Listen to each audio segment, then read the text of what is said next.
막힌 콧구멍을 한 방에 뚫어버리는 홍어회. 우리나라 음식 중 냄새가 강한 음식을 꼽자면 바로 나오는 음식이죠. 그런데 홍어회는 냄새가 강한 음식으로 세계 순위를 매기면 2위에 해당합니다.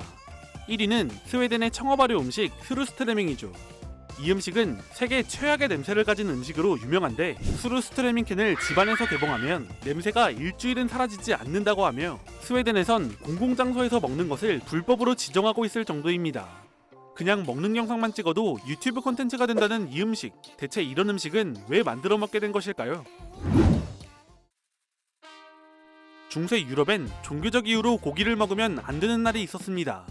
이런 금요일은 1년 중 절반 가까이 됐고 매우 중요한 교리 중 하나였기 때문에 고기를 대체할 음식이 필요했는데요. 보통 유제품이나 물고기, 계란 등을 먹었는데 스웨덴은 발트해에서 굉장히 많이 잡히는 청어를 주로 먹었습니다. 물론 종교적인 이유가 아니라고 하더라도 스칸디나비아 반도 자체가 농업 생산력이 높은 지역이 아니었기 때문에 청어는 중요한 식량 자원 중 하나였습니다. 그런데 스웨덴 사람들에게 문제가 하나 있었으니 바로 청어를 보관하는 방법입니다. 과학기술이 발달한 현대엔 각종 냉장, 냉동시설을 이용해 물고기를 장기간 보관할 수 있지만 전근대엔 방법이 많지 않았습니다. 그 중에서도 가장 쉬우면서 오래 보존할 수 있는 방법이 소금에 절여서 보관하는 염장으로 당시 청어 무역을 했던 많은 국가가 염장에 보관했습니다. 문제는 바로 이 소금인데, 과거 소금 생산은 소금 광산과 해안지대에 몰려 있었고 생산량이 넉넉하지 않아서 가격이 상당히 비쌌습니다. 아니, 국토의 상당 부분이 바다를 인접하고 있는 나라에서 무슨 소금 가격 타령인가 싶겠지만 하필이면 스웨덴이 인접하고 있는 바다는 발트해로 염분이 매우 적은 바다였습니다. 일반적인 바다의 염분 함유량은 3에서 3.6%인 것에 비해 발트해의 염분 함유량은 고작 0.3에서 0.6%밖에 되지 않았죠.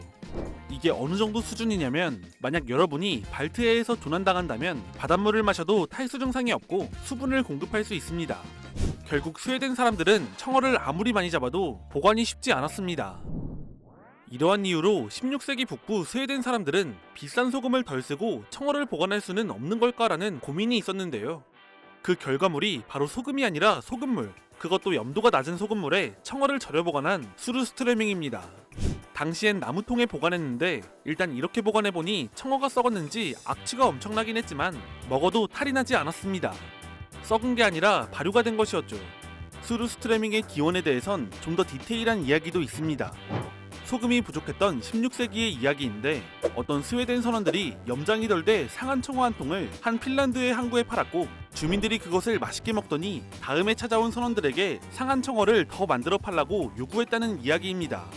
이 이야기도 소금이 비쌌던 시절 소금을 아껴 염도 낮은 소금물에 청어를 절여 보관한 것을 시작으로 보고 있습니다.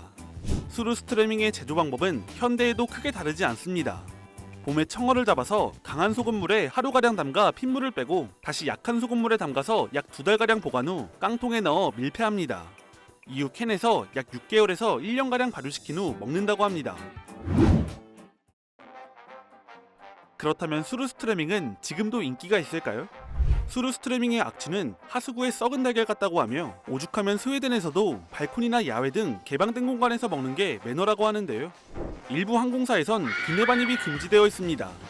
악취 때문만은 아니고 살균 처리하지 않은 스루스트레밍 특성상 빵빵해진 통조림이 폭발하면 감당이 안 돼서 그렇다고 하네요.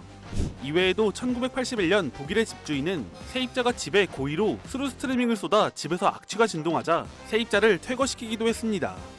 예고 없는 퇴거였음에도 불구하고 집주인이 법정에 나가 스루스트레밍을 개봉하자 법정에선 퇴거가 정당하다는 판결이 났습니다. 하지만 이런 악명과는 별개로 스웨덴에선 나름 매니아층이 확고한 음식입니다. 1년에 100만 캔이나 팔리며 99.8%가 자국 내에서 소비된다고 합니다. 혹시 아직 식사하지 않은 분이 있다면 오늘은 스웨덴 사람이 된 기분으로 스루스트레밍은 어떠신가요?